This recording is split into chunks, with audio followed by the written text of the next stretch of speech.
na po, no? At malakas pa din po ang hangin dito sa Dolomite Sand.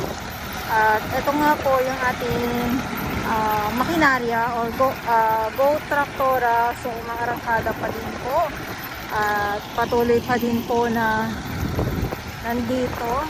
So ito konti na lang yung mga kalat. Tapos ito naman sila po. So ayan nga po na ilalagay na nila sa sako para bukas mas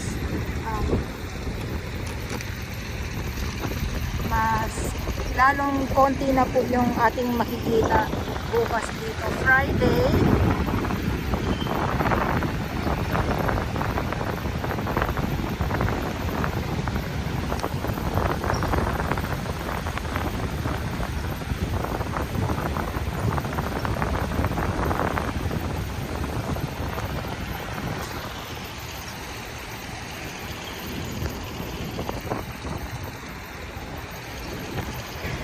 Friday, yes, lakad tayo dito. Friday bukas, ngayon ay Thursday.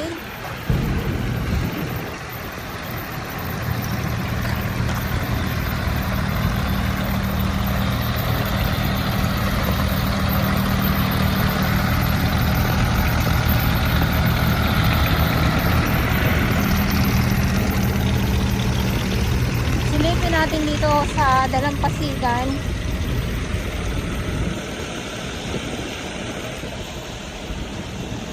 Kung ano yung makikita natin bukod sa mga kalat na nandito ngayon. Ayan na.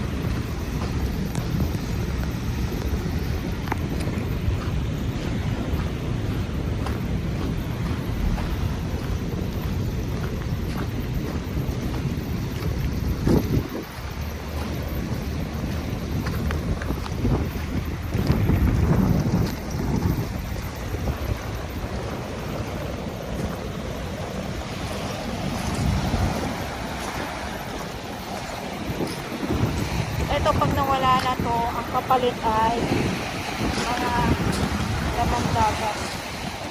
Yung mga halaan dito talaga ang pinakamarami. Katulad nito. Halaan.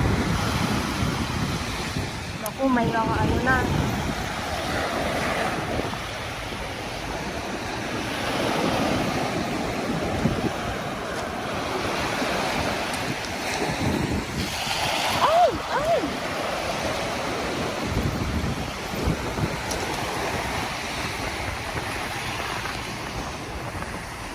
Daming halaan.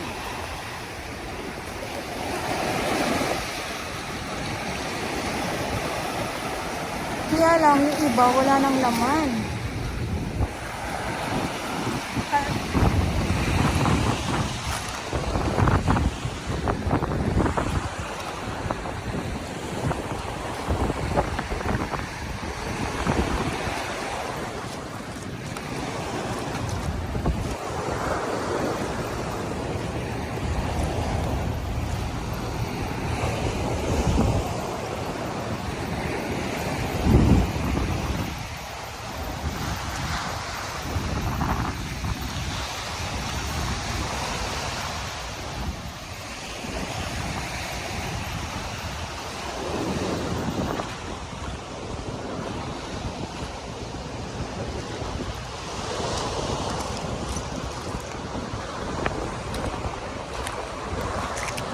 Alam niyo po, makakawa kayo dito ng mga lamang lamang ng dagat.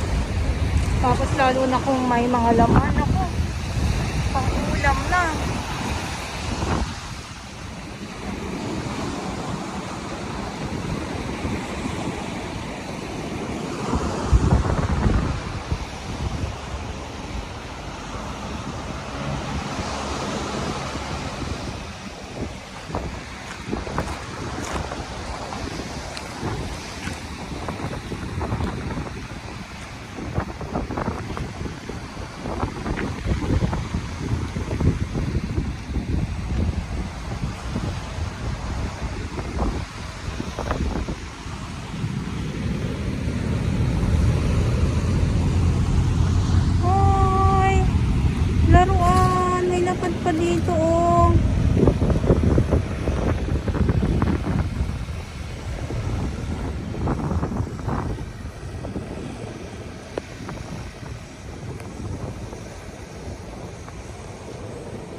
Tapos isang sako.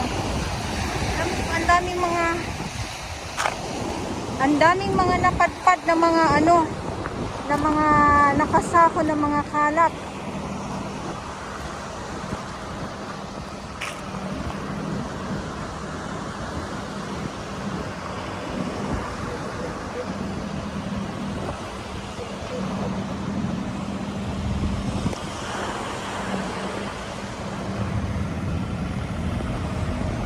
Ano pa po,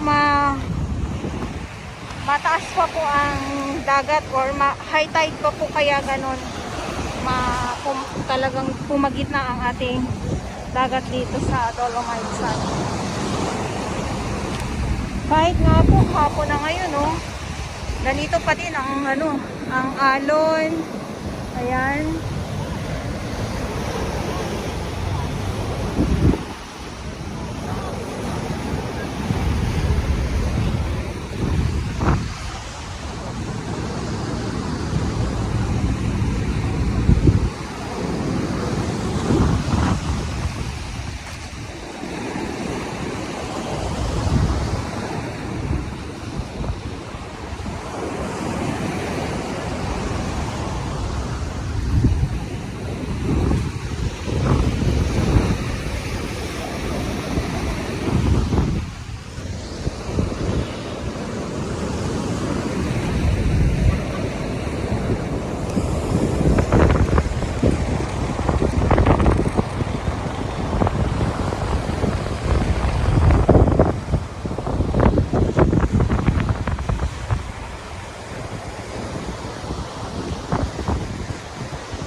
Wala siyang ano, laman.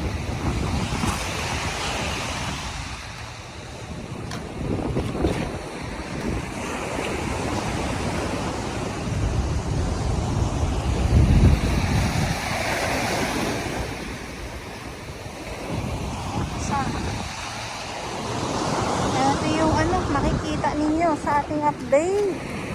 Grabe naman. Ay, ang laki! Ang laking isda, oh. Napadpad. Hindi ko lang alam kung anong klaseng isda po yun.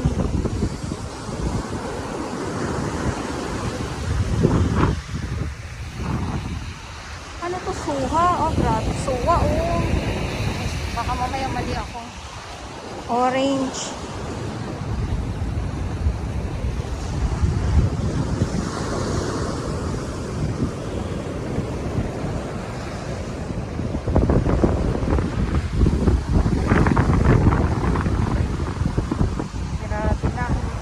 Water lily.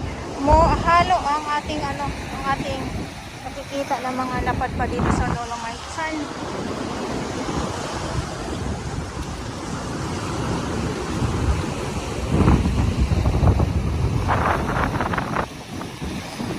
Dito na stuck na yung mga kahoy. Ayan, mas maraming kahoy dito.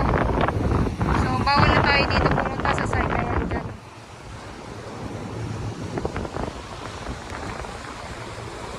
Ayan, sa iting update natin ngayon dito sa Manila Bay Dolomite Sand. Maraming salamat po sa inyong lahat at sa mga baguhan.